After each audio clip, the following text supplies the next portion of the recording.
Alright, Chris, when I was looking at your blocks, I have to say that your start position was pretty good, and that most things I wanted to change came from your set position and your drive out of the blocks. So, just to refresh your memory a little bit, with your start position, you want your head to be neutral with your spine. You want your shoulders to be over top of your hands, which they are. You want that front pedal shin to be parallel to the ground, which it appears to be. You never want to see that knee poking past your arm, which it doesn't seem to be.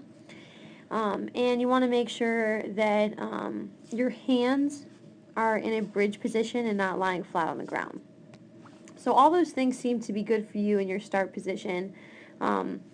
In your set position, if I zoom out and we kind of fast forward, as you'll see on the right hand screen, that's your front view, and we won't refer to that one as much, but it's just so that you can see everything from a different angle.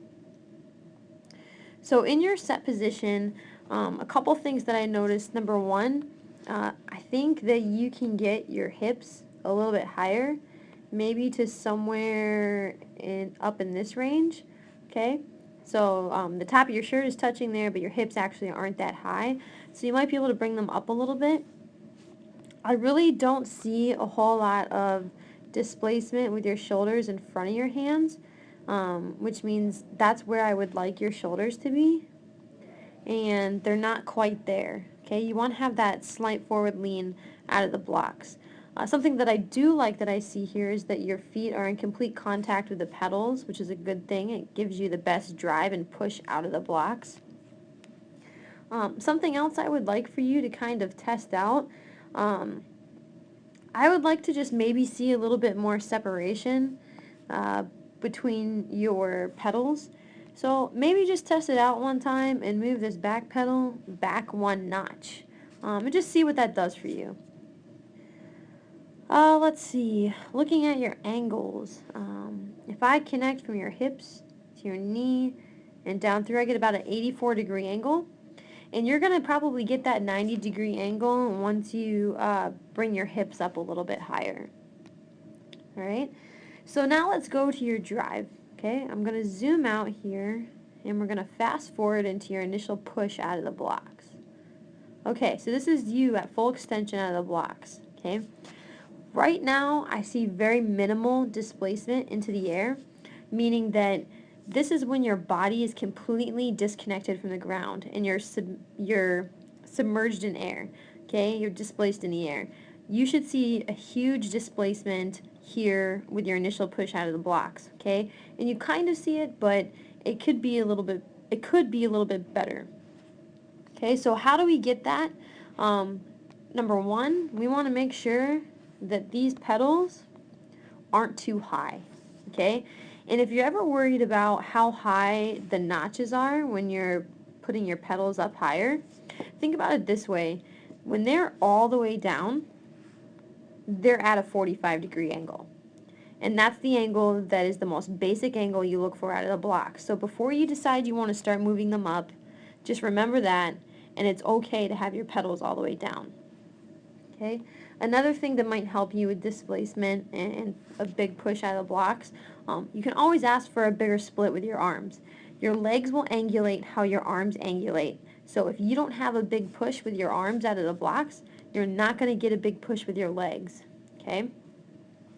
Another way that we can possibly get a stronger push out of the blocks with displacement in the air is probably just working on pushing with that back foot out of the blocks. Now, if you watch yourself push, it's almost as like you lifted your foot out. You didn't have too heavy of a push. Usually, when there's a strong push out of blocks, I want you to watch your heel right here. We see it push back, but just ever so slightly. I mean, if I were to zoom in on any of the other guys and look at their heel pushing into the pedal, you would really see it like push back, almost to where it doesn't even look like the foot is connected. So you can probably get a stronger push with that back pedal. So let's zoom back out. And now let's go back to that initial push out of the blocks. Okay, pretty decent. Okay, I'd like to see your hand up here just a little higher, only because it looks like you've got a nice, oh, well, that's not the one we want. Let's go back to angles. It almost looks like you have a nice, dang. You have a nice 90-degree, anyway, it's not working right now, but a nice 90-degree angle there. But I don't see the same thing with your hand. So that's your initial push out. Looking at your second step. Okay. Now I want you to kind of look right here at your shoulders and your arms.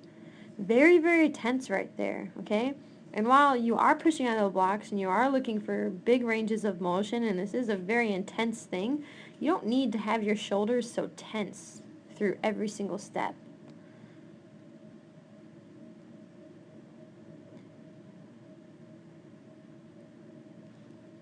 I mean, so overall, I think you could have some really, really nice block starts. You just need to key in on a few particular things. Make sure you get those small things right, and kind of go from there. And shoot, even looking at this, if you look on the right screen at you compared to Jonah, look at that nice drive. I mean, compared to him, Jonah looks like he's bent at the waist there, and just it's not going to be a clean start. But if you're looking at where you're pushing, you've got a nice drive out of the blocks. So you got a lot of good things going for you. I just think you need to make sure you work on that push, that initial push out of the blocks, and continuing to have big splits with your arms. They need to angulate in a big way so that your legs will too. Okay, so what we're going to do is we're going to zoom out from both, and we're going to watch the whole thing in slow motion. Okay, so we'll even go back down. Watch again.